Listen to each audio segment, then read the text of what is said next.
Alright, let's predict some baseball. Huh?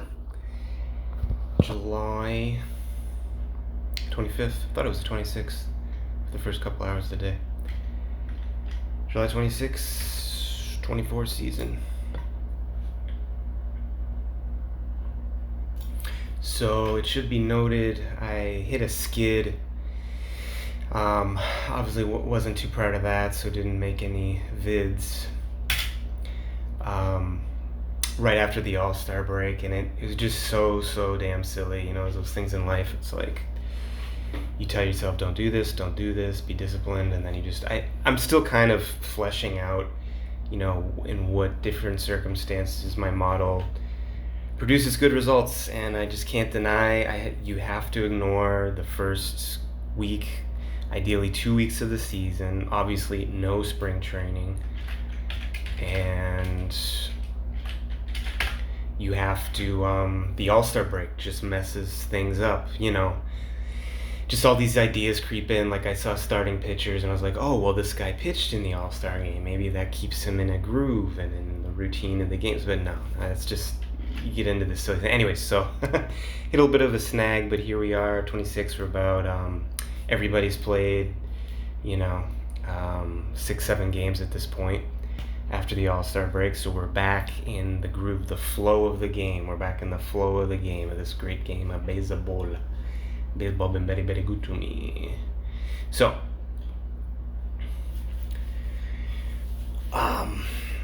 just to be clear, for clarity's sake, I have already placed my bet for the day, but I'm going to run through the model for those new to the model to go through my thought process, just so as a practice, I already did the dry run. I didn't have any intention of making a video, but now I'm here, so it'll be a better presentation for y'all because I already practiced. I added these, if you're comparing to the last video, I added this row. Oh, my kitty wants to get up. Adelante, Cusco. Okay. This was looking a little disorganized. You can still see, I don't know why some of these are formatted. They go to the left margin for some reason, but I added this row of numbers. So you can see the 30 teams. It's been 30 for a while since I've been betting. I haven't had any new teams, expansion teams, quite a while. Anyways, here we go. I'm going to let it launch these windows. I just kind of like to balance it out. I do like to switch windows. It just helps my thought process a little bit. Oh my god, a game's already started. I had no idea. Whoops. So I'm a little late to the game. We'll work around that just for presentation's sakes. Baltimore, Miami has already started. Rain delay. In Washington, D.C., where that fascist just gave a speech. Anyways, so yeah, usually you want to get your bet in before any first pitch. This is a Thursday. Now I'm kind of going against, I never used to, definitely before, I would always avoid Thursdays. I've kind of, just because I'm so data driven now, like I just can kind of ignore what day of the week. It just seems like a burden to have to think about that. You want a sweet set of factors, you know, you don't want all these other little factors that you're running through. If you get up to like 7, 8, 9, 10 factors in your decision making for a bet, it's like you're just getting it's too confusing, you know. So I ignore the fact that it's Thursday and you have this weird slate where there's only 16 teams playing. But anyways, so there's a little more weirdness here that this started, but don't worry, we're going to be ignoring that game, I think. So we have Toronto and Baltimore. That's right. Okay, so my script takes out games that have already started, so that's good. And then you, of course, won't get their probable pitchers because they're not probable anymore. Let's see what we got. So first thing you're going to notice is to look for these pitching differentials up here. This is a clean range pick, okay? I should change what that's called. It's not a pick because you're not picking it yet. It's a pick option, okay? A clean range pick option. I'm trying to verbalize what's been, you know, inside my own head for months. So we have the Rays and Toronto. This stands out, okay? I think when I ran it before, that Baltimore game was on here. Maybe not. I forget. But was it the San Diego?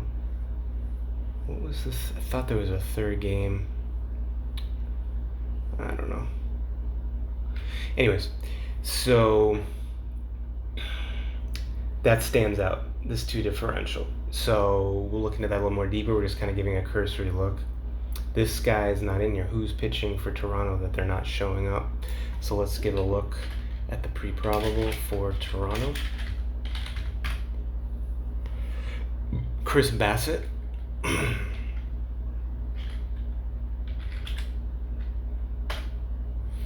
So that must be an innings thing where he hasn't pitched above 12 innings. Yeah, that must be it. You see right here the 11.2 innings he's pitched last 18 days. And look at this. He actually has been unlucky with a 6.17 ERA based on an FIP of 4.86 right here. So that disqualifies him, really. It's not listed in the verbiage here on the model, but anything above 4.5 FIP, you're going to want to fade. And then he has this low amount of innings, which probably goes to why, this is kind of superfluous a little bit because, if he has this, obviously the manager, a good manager, with a decent team at least, is going to take him out if he's letting up a lot of runs, 6-run ERA. So yeah, that's an easy one to just take out. That is an attractive range number right here. We have the 6.690, but we're going to have to look at this one. This one is just crying out. So we know this is probably good. We can do a quick look. No one runs here, so that makes it even more attractive for a plus 1.5 bet. And then we go down here, because it's such a small slate, we can do a quick one. And look at that. He's not on the top of the FIP list, our bet up here. Look at this differential. This guy's up to a 6.7. Oh, hold on.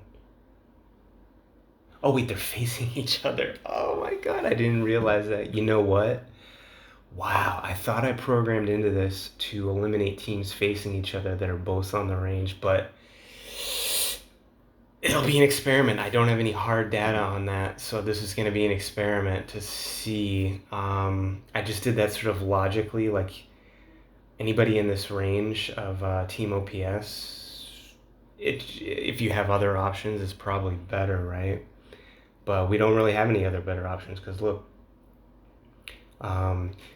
that's what you do. That's how I implement this model. Is you take all the best bets that is provided to you by this data, and you go over, fine tooth and comb what is the best of those bets, and then you have a pretty sure. So there's like filters to it, And I usually just do one. I do not parlay with baseball.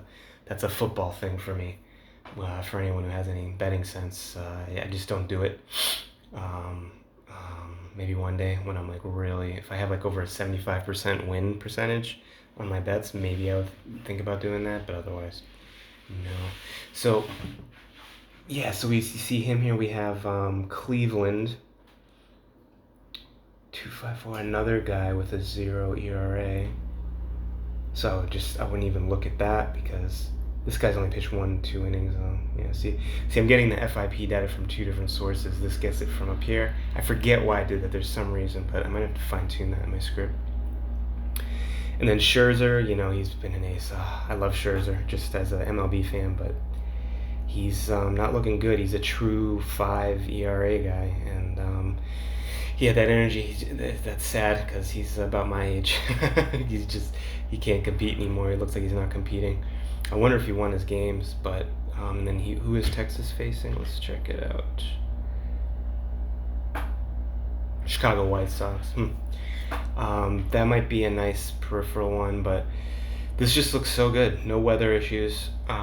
Taking the -1 run, you see they lost yesterday. They're a 500 team, and they're going against Toronto, who is a -9 team.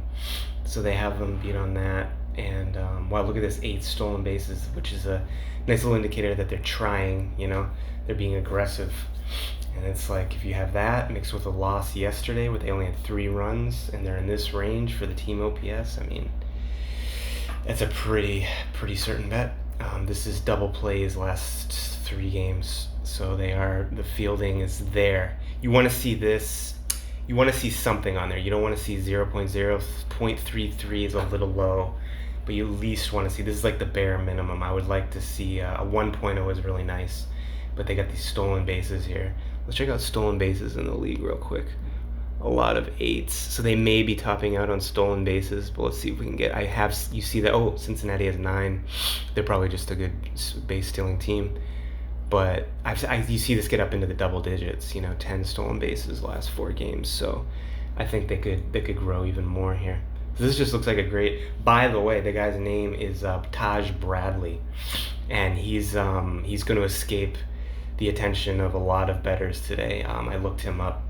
And those are the type of bets I love, these little like hidden gems, So yeah, my bet is already placed. I'm not going to put it in here. This is where you would input it in my script, but that's my prediction for the baseball esta noche, is that, the Rays will at least come within 1 run.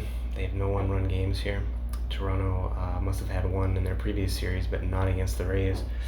And their opposing pitcher is over 4.5.